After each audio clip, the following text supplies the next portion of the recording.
Ladies and gentleman, ರಾಜ್ಯ ರಾಜಕಾರಣ ಈಗ ಸಂಪೂರ್ಣ ದೆಹಲಿಗೆ ಶಿಫ್ಟ್ ಆಗಿಬಿಟ್ಟಿದೆ. ಅದರಲ್ಲೂ ಕೂಡ ಕಾಂಗ್ರೆಸ್ ಪಕ್ಷಕ್ಕೆ ಸಂಬಂಧಪಟ್ಟಿರ್ತಕ್ಕಂಥ ಎಲ್ಲ ರಾಜಕೀಯ ಬೆಳವಣಿಗೆಗಳು ಈಗ ದೆಹಲಿಯಲ್ಲಿ ಬೀಡು ಬಿಟ್ಟು ದೊಡ್ಡ ರೀತಿಯ ತಂತ್ರಗಾರಿಕೆಯಲ್ಲಿ ಮತ್ತು ಪ್ರತಿತಂತ್ರಗಾರಿಕೆಯಲ್ಲಿ ರಾಜ್ಯದ ಎಲ್ಲ ನಾಯಕರುಗಳು ಕೂಡ ನಿರತರಾಗಿಬಿಟ್ಟಿದ್ದಾರೆ. ಹಾಗಾದರೆ ದೆಹಲಿಯಲ್ಲಿ ಏನು ನಡೀತಾ ಇದೆ? ಎಲ್ಲಕ್ಕಿಂತ ಪ್ರಮುಖವಾಗಿ ನಾಯಕತ್ವ ಬದಲಾವಣೆ ಅಥವಾ ಕುರ್ಚಿ ಕಿತ್ತಾಟ ಅಥವಾ ಕುರ್ಚಿಗೆ ಸಂಬಂಧಪಟ್ಟ ಹಾಗೆ ಅಧಿಕಾರ ಹಸ್ತಾಂತರದ ವಿಚಾರ ಒಂದು ಕಡೆಗಾದರೆ, ಇನ್ನೊಂದು ದೊಡ್ಡ ವಿಚಾರ ಚರ್ಚೆಗೆ ಬರ್ತಾ ಇದೆ ರಾಜ್ಯ ನಾಯಕರಲ್ಲಿ, ಕಾಂಗ್ರೆಸ್ ಶಾಸಕರಲ್ಲಿ. ಅದು ಸಚಿವ ಸಂಪುಟ ವಿಸ್ತರಣೆ ಅನ್ನುವಂಥದ್ದು. ಹಾಗಾದರೆ ಈ ಸಚಿವ ಸಂಪುಟ ವಿಸ್ತರಣೆಯಲ್ಲಿ ಸಿದ್ದರಾಮಯ್ಯನವರು ತೆಗೆದುಕೊಂಡು ಹೋಗಿರ್ತಕ್ಕಂಥ ಲಿಸ್ಟಿಗೆ ಎಷ್ಟು ಜನರಿಗೆ ಅಸ್ತು ಅನ್ನುತ್ತೆ ಹೈಕಮಾಂಡ್? ಡಿ ಕೆ ಶಿವಕುಮಾರ್ ತೆಗೆದುಕೊಂಡು ಹೋಗಿರ್ತಕ್ಕಂಥ ಲಿಸ್ಟಿಗೆ ಎಷ್ಟು ಜನರಿಗೆ ಅಸ್ತು ಅನ್ನುತ್ತೆ? ಜೊತೆಗೆ ಈಗಿರ್ತಕ್ಕಂಥ ಸಚಿವರಲ್ಲಿ ಯಾರು ಔಟ್ ಆಗ್ತಾರೆ, ಈಗಿರ್ತಕ್ಕಂಥ ಸಚಿವಾಕಾಂಕ್ಷಿಗಳು ಅಂದರೆ ಶಾಸಕರಲ್ಲಿ ಯಾರು ಸಚಿವ ಸಂಪುಟಕ್ಕೆ ಇನ್ನಾಗ್ತಾರೆ ಅನ್ನುವಂಥ ದೊಡ್ಡ ಮಟ್ಟದ ಚರ್ಚೆ ನಡೀತಾ ಇದೆ. ಆ ಕುರಿತ ಮಾಹಿತಿಯನ್ನು ನಾನು ನಿಮಗೆ ಕೊಡ್ತೀನಿ. ನೀವು ನೋಡ್ತಾ ಇದ್ದೀರಾ ನೆಲ ಜಲ ಭಾಷೆಗಾಗಿ ಪ್ರಾಮಾಣಿಕ ಪತ್ರಿಕೋದ್ಯಮ, ನಿಮ್ಮ ಫೋಕಸ್ ಟಿವಿ. ಇದು ಎಕ್ಸ್ಪ್ಲೈನರ್, ನಾನು ಹಬೀಬ್ ದಂಡಿ.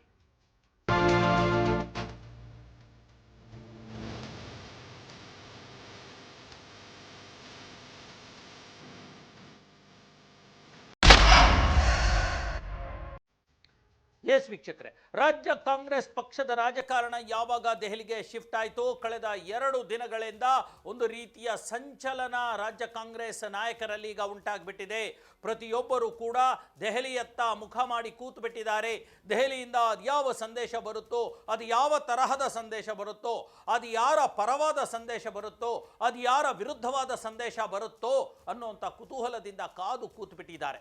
ಕಳೆದ 1 ವರ್ಷದಿಂದ ನಡೀತಾ ಇರತಕ್ಕಂಥ ಈ ಕುರ್ಚಿ ಕಿತ್ತಾಟ, ಡಿ ಕೆ ಶಿವಕುಮಾರ್ ರವರ ಪರವಾಗಿ ಏನು ಅವರು ಪಟ್ಟಿರ್ತಕ್ಕಂಥ ಶ್ರಮಕ್ಕೆ ಕೂಲಿ ಕೇಳುವಂಥದ್ದು, ಈ ಎಲ್ಲ ಏನು ಕುರ್ಚಿಗಾಗಿ ಸಿಎಂ ಸೀಟಿಗಾಗಿ ನಡೀತಾ ಇರತಕ್ಕಂಥ ಡಿ ಕೆ ಬೆಂಬಲಿಗರ ಹೋರಾಟ ಮತ್ತು ಸಿಎಂ ಕುರ್ಚಿಯನ್ನು ಗಟ್ಟಿಯಾಗಿ ಹಿಡಿದುಕೊಂಡು ಅಧಿಕಾರಯುತವಾಗಿ ಅಧಿಕಾರವನ್ನು ನಡೆಸ್ತಾ ಇರತಕ್ಕಂಥ ಸಿದ್ದರಾಮಯ್ಯನವರ ಚಾಕಚಕ್ಯತೆ, ಇವೆಲ್ಲವಕ್ಕೂ ಕೂಡ ಇವತ್ತು ಅಂತಿಮ ಮುದ್ರೆ ಬೀಳುವಂಥ ಸಾಧ್ಯತೆ ಇದೆ.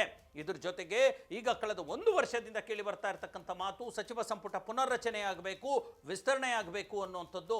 ಹಾಗಾಗಿ ಇವತ್ತು ಅದಕ್ಕೂ ಅಂತಿಮ ಮುದ್ರೆ ಬೀಳುತ್ತಾ ಅನ್ನುವಂಥ ಚರ್ಚೆ ಶುರುವಾಗಿದೆ. ಈಗಾಗಲೇ ದೆಹಲಿಗೆ ಹೋಗಿರ್ತಕ್ಕಂಥ ಸಿದ್ದರಾಮಯ್ಯ ತಮ್ಮ ಬಣದ ಒಂದಷ್ಟು ಶಾಸಕರ ಹೆಸರನ್ನು ಕೂಡ ತೆಗೆದುಕೊಂಡು ಹೋಗಿರ್ತಕ್ಕಂಥದ್ದು, ಇವರಿಗೆ ಮಂತ್ರಿಗಿರಿ ಕೊಡಲೇಬೇಕು ಅನ್ನುವಂಥದ್ದು. ಈ ಹಂತದಲ್ಲಿ ಡಿ ಕೆ ಶಿವಕುಮಾರ್ ಕೂಡ ತಮ್ಮ ಬಣದ ಕೆಲವು ಶಾಸಕರ ಲಿಸ್ಟನ್ನು ತೆಗೆದುಕೊಂಡು ಹೋಗಿದ್ದಾರೆ. ಹಾಗಾದರೆ ಈ ಸಚಿವ ಸಂಪುಟ ವಿಸ್ತರಣೆ ಆಗಿದ್ದೇ ಆದರೆ, ಪುನರ್ರಚನೆ ಆಗಿದ್ದೇ ಆದರೆ ಯಾರೆಲ್ಲ ಔಟ್ ಆಗ್ಬೋದು, ಯಾರೆಲ್ಲ ಇನ್ ಆಗ್ಬೋದು ಅನ್ನುವಂಥ ಒಂದು ದೊಡ್ಡ ಮಟ್ಟದ ಚರ್ಚೆ ನಡೀತಾ ಇದೆ. ಈ ಎಲ್ಲದರ ನಡುವೆ ಸಿದ್ದರಾಮಯ್ಯನವರ ಜೊತೆಗೆ ಹೋಗಿರ್ತಕ್ಕಂಥ ಸತೀಶ್ ಜಾರಕಿಹೊಳಿ ಅವರು ಕೂಡ ಸ್ಟೇಟ್ಮೆಂಟ್ ಕೊಟ್ಟಿದ್ದಾರೆ.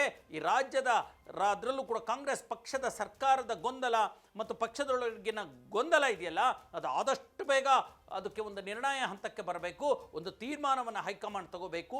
ಆ ತೀರ್ಮಾನವನ್ನು ಇವತ್ತು ತೆಗೆದುಕೊಳ್ಳುತ್ತೆ ಅನ್ನುವಂಥ ನಮಗೆ ಒಂದು ನಿರೀಕ್ಷೆ ಇದೆ ಅನ್ನುವಂಥ ಒಂದು ಮಾತನ್ನು ಕೂಡ ಹೇಳಿಬಿಟ್ಟಿದ್ದಾರೆ.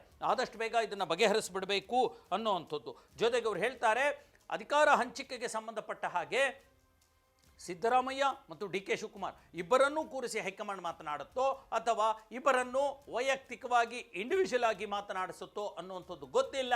ಇನ್ನು ಕೆಲವೇ ಕ್ಷಣಗಳಲ್ಲಿ ಗೊತ್ತಾಗುತ್ತೆ ಅನ್ನುವಂಥ ಮಾತನ್ನು ಕೂಡ ಹೇಳಿರ್ತಕ್ಕಂಥದ್ದು. ಹಾಗಾಗಿ ಇತ್ತ ಕಡೆ ರಾಜ್ಯದಲ್ಲಿರ್ತಕ್ಕಂಥ ದೆಹಲಿಗೆ ಹೋಗದ ಸಚಿವರುಗಳು ಅಥವಾ ಶಾಸಕರು ತಮ್ಮದೇ ಆಗಿರ್ತಕ್ಕಂಥ ನಿರೀಕ್ಷೆಯಲ್ಲಿದ್ದಾರೆ. ಒಂದಷ್ಟು ಜನ ಸಚಿವರುಗಳು ಇನ್ನೇನು ನಮ್ಮದು ಮುಗಿತಪ್ಪ, ಸಚಿವ ಸಂಪುಟ ವಿಸ್ತರಣೆ ಆದರೆ ನಾವು ಹೋಗೋದು ಪಕ್ಕಾ ಗ್ಯಾರಂಟಿ ಅನ್ನೋ ಅರ್ಥದಲ್ಲಿ ಒಂದು ತೀರ್ಮಾನವನ್ನು ಮಾಡಿಕೊಂಡು ತಾವೇ ಸ್ವತಃ ಬಿಟ್ಕೊಟ್ವಿ ಅನ್ನೋ ಥರದ ಹೇಳಿಕೆಗಳನ್ನು ಕೊಡ್ತಾ ಇದ್ದಾರೆ. ಅದರಲ್ಲೂ ಪ್ರಮುಖವಾಗಿ ಆಹಾರ ಸಚಿವ, ನಾಗರಿಕ ಪೂರೈಕೆ ಮತ್ತು ಆಹಾರ ಸಚಿವ KH ಮುನಿಯಪ್ಪ ಇದ್ದಾರಲ್ಲ, ಅವರು ನನಗೆ ಸಚಿವ ಸ್ಥಾನ ತ್ಯಾಗಕ್ಕೆ ನಾನು ಸಿದ್ಧನಿದ್ದೇನೆ, ನಾನು ಬಿಟ್ಕೊಡಲು ತಯಾರು, ಪಕ್ಷದ ಕೆಲಸ ಮಾಡ್ತೀನಿ, ಏನು ವಹಿಸಿದ್ರು ಮಾಡ್ತೀನಿ ಅನ್ನೋಂಥ ಮಾತನ್ನು ಮೊದಲೇ ಅನೌನ್ಸ್ ಮಾಡಿಬಿಟ್ಟಿದ್ದಾರೆ. ಹಾಗಾಗಿ ನೋಡಿ, ಈಗಾಗಲೇ ಇದೇ ತಿಂಗಳ 27ರ ನಂತರ 2, 3, 4, 5, 6 ಬಾರಿ ಶಾಸಕರಾಗಿರ್ತಕ್ಕಂಥ ಅನೇಕ ಶಾಸಕರು ಇದೇ ಹೈಕಮಾಂಡ್ಗೆ ಭೇಟಿಯಾಗಿ, ದೆಹಲಿಗೆ ಹೋಗಿ ಭೇಟಿಯಾಗಿ ಸಚಿವ ಸ್ಥಾನಕ್ಕೆ ಬೇಡಿಕೆ ಇಟ್ಟು ಹೈಕಮಾಂಡ್ ಮೇಲೆ ಒತ್ತಡವನ್ನು ಹಾಕುವಂಥ ಕೆಲಸಕ್ಕೆ ಮುಂದಾಗ್ತೀವಿ ಅನ್ನುವಂಥ ಘಂಟಾಘೋಷವಾದ ಹೇಳಿಕೆಗಳನ್ನು ಕೊಟ್ಟಿದ್ದರು ಮತ್ತು ಆ ತೀರ್ಮಾನಕ್ಕೆ ಬಂದಿದ್ದರು. ಸುಮಾರು 35ರಿಂದ 40 ಜನ ಶಾಸಕರು ಹೈಕಮಾಂಡ್ಗೆ ಭೇಟಿ ಮಾಡಲಿಕ್ಕೆ ಹೋಗ್ತೀವಿ ಅನ್ನುವಂಥ ಮಾತನ್ನು ಬೇಳೂರು ಗೋಪಾಲಕೃಷ್ಣ, TB ಜಯಚಂದ್ರ, ಅಶೋಕ್ ಪಟ್ಟಣ್ ಮುಂತಾದವರು ಹೇಳಿರ್ತಕ್ಕಂಥದ್ದನ್ನು ನಾವು ನೋಡಿದ್ದೀವಿ ಅಲ್ವಾ. ಈ ಹಿನ್ನೆಲೆಯಲ್ಲಿ ಎಚ್ಚೆತ್ತುಕೊಂಡಿರ್ತಕ್ಕಂಥ ಹೈಕಮಾಂಡ್ ಅವರು 27ರ ನಂತರ, ಅಂದರೆ ಈ ಹಿರಿಯ ಶಾಸಕರು ಸಚಿವ ಸ್ಥಾನಕ್ಕಾಗಿ ಕೇಳಿಕೊಂಡು 27ರ ನಂತರ ದೆಹಲಿಗೆ ಬರೋದಕ್ಕಿಂತ ಮುಂಚೆನೆ, ಒಂದೆರಡು ದಿನ ಮುಂಚೆನೆ ಡಿ ಕೆ ಶಿವಕುಮಾರ್ ಮತ್ತು ಸಿದ್ದರಾಮಯ್ಯನವರನ್ನು ದೆಹಲಿಗೆ ಕರೆಸಿಕೊಂಡು ತಮ್ಮ ಆಟವನ್ನು ಆಡ್ತಾ ಇದೆ. ಹಾಗಾದರೆ ಒಂದು ವೇಳೆ ಕುರ್ಚಿ ಕಿತ್ತಾಟ ಅಥವಾ ಅಧಿಕಾರ ಹಸ್ತಾಂತರದ ವಿಚಾರ ಒಂದು ಕಡೆಗಿಟ್ಟರು, ಈಗ ಸಚಿವ ಸಂಪುಟ ವಿಸ್ತರಣೆಯಲ್ಲಿ ಯಾರೆಲ್ಲ ಸಾಧ್ಯತೆಗಳಿದೆ, ಯಾರೆಲ್ಲ ಈ ಒಂದು ತಲೆದಂಡ ಆಗುವಂತಹ ಸಾಧ್ಯತೆ ಇದೆ ಸಚಿವ ಸಂಪುಟದಿಂದ ಅನ್ನೋಂಥದ್ದನ್ನು ಲೆಕ್ಕ ಹಾಕ್ಕೊಂಡ್ರೆ ನೋಡಿ, ಮೊದಲನೇದಾಗಿ ಡಿ ಕೆ ಶಿವಕುಮಾರ್ ಅವರ ಟೀಮಿನಿಂದ ಮೊದಲನೇದಾಗಿ ಲಕ್ಷ್ಮೀ ಹೆಬ್ಬಾಳ್ಕರ್ ಅವರ ತಲೆದಂಡ ಆಗುತ್ತೆ ಅಂತ ಹೇಳಲಾಗ್ತಾ ಇದೆ. ಕಾಂಗ್ರೆಸ್ ಪಕ್ಷದಲ್ಲಿ ಕೇಳಿ ಬರ್ತಾ ಇರತಕ್ಕಂಥ ಅತ್ಯಂತ ವಿಶ್ವಾಸಾರ್ಹ ಮಾಹಿತಿಗಳನ್ನು ನಾನು ನಿಮಗೆ ಹೇಳ್ತಾ ಇದ್ದೀನಿ. ಲಕ್ಷ್ಮೀ ಹೆಬ್ಬಾಳ್ಕರ್, ಮಹಿಳಾ ಮತ್ತು ಮಕ್ಕಳ ಕಲ್ಯಾಣ ಸಚಿವೆ ಆಗಿರ್ತಕ್ಕಂಥ ಲಕ್ಷ್ಮೀ ಹೆಬ್ಬಾಳ್ಕರ್ ಅವರ ತಲೆದಂಡ ಆಗುತ್ತೆ. ಶಿಕ್ಷಣ ಸಚಿವರಾಗಿರ್ತಕ್ಕಂಥ ಮಧು ಬಂಗಾರಪ್ಪ ತಲೆದಂಡ ಆಗುತ್ತೆ. ಉನ್ನತ ಶಿಕ್ಷಣ ಸಚಿವರಾಗಿರ್ತಕ್ಕಂಥ MC ಸುಧಾಕರ್ ಅವರ ತಲೆದಂಡ ಆಗುತ್ತೆ. ಸಾರಿಗೆ ಸಚಿವರಾಗಿರ್ತಕ್ಕಂಥ ರಾಮಲಿಂಗಾರೆಡ್ಡಿ ಅವರ ತಲೆದಂಡ ಆಗುತ್ತೆ. ಜೊತೆಗೆ ಪ್ರಿಯಾಂಕ್ ಖರ್ಗೆ ತಲೆದಂಡ ಆಗುತ್ತೆ ಅನ್ನುವಂಥದ್ದು. ಅಂದರೆ ಪ್ರಿಯಾಂಕ್ ಖರ್ಗೆ ತಲೆದಂಡ ಅವರ ವೈಫಲ್ಯದಿಂದ ಅಲ್ಲ, ಅವರಿಗೆ ಮತ್ತಷ್ಟು ಉನ್ನತ ಸ್ಥಾನ ಕೊಡುವಂಥ ಸಾಧ್ಯತೆ ಇದೆ. ಅದಕ್ಕೆ ಅವರ ಪೋರ್ಟ್ಫೋಲಿಯೋ ತೆಗೆದುಕೊಳ್ಳಲಾಗುತ್ತೆ, ಅವರಿಗೆ DCM ಮಾಡುವಂಥ ಸಾಧ್ಯತೆ ಇದೆ ಅನ್ನುವಂಥದ್ದು ಕೂಡ ಕೇಳಿ ಬರ್ತಾ ಇದೆ. ಇದ್ರ ಜೊತೆಗೆ ಈಗಾಗಲೇ ಡಿ ಸುಧಾಕರ್ ಮಾಜಿ ಸಚಿವರು, ಅವರು ದಿವಂಗತರಾಗಿರ್ತಕ್ಕಂಥದ್ದು, ಅವರ ಸ್ಥಾನಕ್ಕೂ ಕೂಡ ಬೇರೆಯವರನ್ನ ಆಯ್ಕೆ ಮಾಡಲಾಗುತ್ತೆ ಅನ್ನುವಂಥದ್ದು. ಹಾಗಾದರೆ ಸಿದ್ದರಾಮಯ್ಯ ಟೀಮ್ನಿಂದ ಈಗಾಗಲೇ RB ತಿಮ್ಮಾಪುರ ಅಬಕಾರಿ ಸಚಿವ ಮುಲಾಜಿಲ್ದಂಗೆ ಅವ್ರ ಹತ್ರ ಆ ಸಚಿವ ಸ್ಥಾನವನ್ನು ಕಸ್ಕೊಳ್ತಾರೆ ಅನ್ನೋ ಮಾತು ಕೇಳಿ ಬಂದಿದೆ. ಜೊತೆಗೆ ಸತೀಶ್ ಜಾರಕಿಹೊಳಿ ಅವರು ಕೂಡ ಅವರ ತಲೆದಂಡ ಅನ್ನೋದಕ್ಕಿಂತ ಅವರ ಇಲಾಖೆ ಕಸ್ಕೊಳ್ತಾರೆ ಅನ್ನೋದಕ್ಕಿಂತ ಅವರೇ ಬಿಟ್ಕೊಡೋದಕ್ಕೆ ತಯಾರಾಗಿದ್ದಾರೆ. ಯಾಕಂದರೆ ಸತೀಶ್ ಜಾರಕಿಹೊಳಿ ಅವರ ಮುಂದಿನ ಗುರಿ ಇರತಕ್ಕಂಥದ್ದು KPCC ಅಧ್ಯಕ್ಷರಾಗಬೇಕು ಅನ್ನೋ ನಿಟ್ಟಿನಲ್ಲಿ ಅವರು ತಮ್ಮ ಇಲಾಖೆಯನ್ನು ಬಿಟ್ಕೊಳ್ಳಿಕ್ಕೆ ತಯಾರಾಗಿದ್ದಾರೆ. ಜೊತೆಗೆ ಮತ್ತೊಬ್ಬ ಸಿದ್ದರಾಮಯ್ಯನವರ ಕಟ್ಟಾ ಬೆಂಬಲಿಗ MB ಪಾಟೀಲ್ ಕೂಡ ತಮ್ಮ ಒಂದು ಇಲಾಖೆಯನ್ನು ಬಿಟ್ಕೊಡ್ತಾರೆ ಅಂತ ಹೇಳಲಾಗ್ತಾ ಇದೆ. ಅವರು ಕೂಡ ಲಿಂಗಾಯತ ನಾಯಕರ ಪರವಾಗಿ KPCC ಅಧ್ಯಕ್ಷ ಸ್ಥಾನದ ಮೇಲೆ ಕಣ್ಣಿಟ್ಟಿದ್ದಾರೆ. ನೋಡಿ, ಇಲ್ಲೊಂದು ಸಣ್ಣ ಸುಳಿವಿದೆ. ಯಾರು KPCC ಅಧ್ಯಕ್ಷರಾಗ್ತಾರೋ ಅವರು ನೇತೃತ್ವದಲ್ಲಿ ಏನಾದರೂ ಬಹುಮತ ಗೆದ್ದು ಬಂದರೆ ಮುಖ್ಯಮಂತ್ರಿ ಸ್ಥಾನಕ್ಕೆ ಅವರೇ ಮೊದಲೇ ಆದ್ಯತೆ ಅನ್ನುವಂಥ ಒಂದು ರೂಲ್ಸ್, ಒಂದು ರೀತಿಯ ಅನಪೇಕ್ಷಿತ ರೂಲ್ಸ್ ಕಾಂಗ್ರೆಸ್ ಪಕ್ಷದಲ್ಲಿರ್ತಕ್ಕಂಥದ್ದು. ಹಾಗಾಗಿ ಇವರಿಬ್ಬರು ಮಾಡ್ತಾರೆ. ಜೊತೆಗೆ K ವೆಂಕಟೇಶ್ ತಲೆದಂಡ ಆಗುತ್ತೆ. ಇವರು ಕೂಡ ಈಗ ಬಹಳ ದಿನಗಳಿಂದ ಹೆಸರು ಕೇಳಿ ಬರ್ತಾ ಇರತಕ್ಕಂಥದ್ದು. ಜೊತೆಗೆ ನ್ಯೂಟ್ರಲ್ ಆಗಿರ್ತಕ್ಕಂಥ ಒಂದಷ್ಟು ಸಚಿವರುಗಳು ಕೂಡ ಇದ್ದಾರೆ. ಅದೇ KH ಮುನಿಯಪ್ಪ, ರಾಮಲಿಂಗಾರೆಡ್ಡಿ, ಆ ಥರದವರು. ಹಾಗಾಗಿ ಎಷ್ಟು ಜನರ ತಲೆದಂಡ ಆಗುತ್ತೆ ಮತ್ತು ಎಷ್ಟು ಜನರು ಒಳಗಡೆ ಹೋಗಬಹುದು ಅನ್ನುವಂಥ ಒಂದು ಚರ್ಚೆ ಕೂಡ ನಡೀತಾ ಇದೆ. ಅದರಲ್ಲೂ ಅಂದರೆ ಸಚಿವ ಸಂಪುಟಕ್ಕೆ ಇನ್ನಾಗುವಂಥ ಹಲವಾರು ಹೆಸರುಗಳು ಕೂಡ ಮುಂಚೂಣಿಯಲ್ಲಿವೆ. ಆ ಮುಂಚೂಣಿಯಲ್ಲಿರುವ ಹೆಸರುಗಳನ್ನು ನೋಡೋದಾದರೆ ಮೊದಲನೇದಾಗಿ 6 ಬಾರಿ ಶಾಸಕರಾಗಿರ್ತಕ್ಕಂಥ ತನ್ವೀರ್ ಸೇಠ್, ಮೈಸೂರಿನ ಶಾಸಕರು, ಅವರು ಒಳಗಡೆ ಬರ್ತಾರೆ. BK ಹರಿಪ್ರಸಾದ್ ಅವರು ಈಗ 2 ಆಪ್ಷನನ್ನು ಕೊಟ್ಟಿದ್ದಾರೆ. ಒಂದು, ನನಗೆ ರಾಜ್ಯಸಭಾ ಸ್ಥಾನವನ್ನು ಕೊಡಿ, ಇಲ್ಲ ಸಚಿವ ಸ್ಥಾನವನ್ನು ಕೊಡಿ, ಈ ವಿಧಾನ ಪರಿಷತ್ ಸದಸ್ಯನಾಗಿ MLC ಆಗಿರ್ಲಿಕ್ಕೆ ನಾನು ತಯಾರಿಲ್ಲ ಅನ್ನುವಂಥ ಒತ್ತಡವನ್ನು ರಾಜ್ಯ ಕಾಂಗ್ರೆಸ್ ನಾಯಕರ ಮೇಲೂ ಮತ್ತು ಹೈಕಮಾಂಡ್ ಮೇಲೂ ಕೂಡ ಹಾಕಿದ್ದಾರೆ. ಹಾಗಾಗಿ ಒಂದು ವೇಳೆ ರಾಜ್ಯಸಭಾ ಸ್ಥಾನ ಬೇರೆಯವರಿಗೆ ಕೊಟ್ಟರೆ ಹರಿಪ್ರಸಾದ್ 100% ಮಿನಿಸ್ಟರ್ ಆಗ್ತಾರೆ ಅನ್ನುವಂಥದ್ದು. ಜೊತೆಗೆ ಈಗಾಗಲೇ ಅಪ್ಪಾಜಿ ನಾಡಗೌಡರು ಅವರು ಕೂಡ ಇರ್ತಕ್ಕಂಥದ್ದು.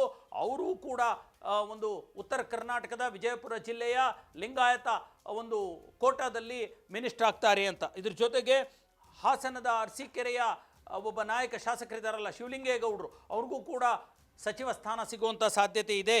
ಇದಲ್ಲದೆ ತುಮಕೂರಿನ TB ಜಯಚಂದ್ರ, ಸಿರಾದ ಮಾಜಿ ಶಾಸಕರು, ಅವರು ಕೂಡ ಹಿರಿಯ ಶಾಸಕರು.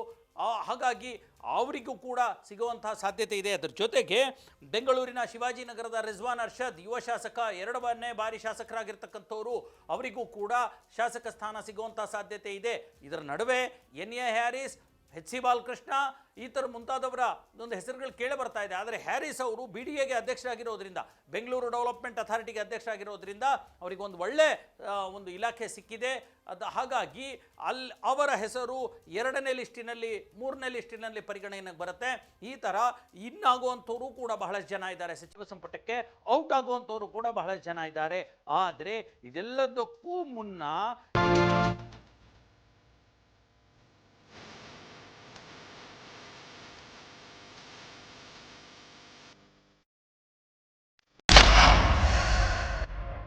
CM ಯಾರಾಗ್ತಾರೆ? ಸಿದ್ದರಾಮಯ್ಯನವರೇ CM ಆಗಿ ಮುಂದುವರಿತಾರಾ ಅಥವಾ ಹೊಸ CM ಡಿ ಕೆ ಶಿವಕುಮಾರ್ಗೆ ಏನಾದರೂ ಅವಕಾಶ ಸಿಗುತ್ತಾ, ಅಥವಾ ದಲಿತ CM ಅನ್ನುವಂಥ ಹೆಸರಿನಲ್ಲಿ, ದಲಿತರಿಗೆ ಆದ್ಯತೆ ಅನ್ನುವಂಥ ಹೆಸರಿನಲ್ಲಿ ಪರಮೇಶ್ವರ್ಗೋ ಅಥವಾ ಮಲ್ಲಿಕಾರ್ಜುನ ಖರ್ಗೆ ಅವ್ರಿಗೋ ಈ ಒಂದು ಸ್ಥಾನ ದಕ್ಕಿಬಿಡುತ್ತಾ ಅನ್ನುವಂಥದ್ದನ್ನು ಬಹಳ ದೊಡ್ಡ ಮಟ್ಟದ ಚರ್ಚೆ ನಡೀತಾ ಇದೆ, ಕುತೂಹಲ ಮೂಡಿಸ್ಬಿಟ್ಟಿದೆ. ಒಂದು ವೇಳೆ ಸಿದ್ದರಾಮಯ್ಯನವರು CM ಸ್ಥಾನ ಬಿಡೋದೇ ಪಕ್ಕ ಆದರೆ ಅವರಿಗೆ ರಾಜ್ಯಸಭೆ ಸದಸ್ಯರನ್ನಾಗಿ ಮಾಡಲಾಗುತ್ತೆ. ಅಲ್ಲಿ ರಾಜ್ಯಸಭಾ ವಿಪಕ್ಷದ ನಾಯಕರಾಗಿರ್ತಕ್ಕಂಥ ಮಲ್ಲಿಕಾರ್ಜುನ್ ಖರ್ಗೆ ಅವರನ್ನು ರಾಜ್ಯಕ್ಕೆ ಕರ್ಕೊಂಡು ಬಂದು CM ಮಾಡಲಾಗತ್ತೆ ಅನ್ನುವಂಥ ಒಂದು ಚರ್ಚೆಯು ಕೂಡ ಹೈಕಮಾಂಡ್ ಎದುರುಗಡೆ ಇದೆ. ಹಾಗಾಗಿ ಈ ಒಂದು ಸಚಿವ ಸಂಪುಟ ವಿಸ್ತರಣೆಯಲ್ಲಿ ಯಾರ್ಯಾರು ಇನ್ ಆಗ್ತಾರೆ, ಯಾರ್ಯಾರು ಔಟ್ ಆಗ್ತಾರೆ ಅನ್ನುವಂಥ ಕುತೂಹಲ, ಕಾತರ, ಒಂದು ರೀತಿಯ ಟೆನ್ಷನ್ ಈಗ ಕಾಂಗ್ರೆಸ್ ವಲಯದಲ್ಲಿ ಶುರುವಾಗಿರ್ತಕ್ಕಂಥದ್ದು. ಇದಕ್ಕೂ ಕೂಡ ಕೆಲವೇ ಕ್ಷಣಗಳಲ್ಲಿ, ದಿನಗಳಲ್ಲಿ ಅಲ್ಲ, ಕೆಲವೇ ಕ್ಷಣಗಳಲ್ಲಿ ಕೂಡ ಆನ್ಸರ್ ಸಿಗುವಂಥ ಎಲ್ಲ ಸಾಧ್ಯತೆಗಳಿದ್ದಾವೆ. ಆ ಎಲ್ಲ ಮಾಹಿತಿಯನ್ನು ನಾನು ನಿಮ್ಮ ಮುಂದೆ ಇಡ್ತೀನಿ. ಅಲ್ಲಿವರೆಗೂ ನೋಡ್ತಾ ಇರಿ ನೆಲ ಜಲ ಭಾಷೆಗಾಗಿ ಪ್ರಾಮಾಣಿಕ ಪತ್ರಿಕೋದ್ಯಮ, ನಿಮ್ಮ ಫೋಕಸ್ TV.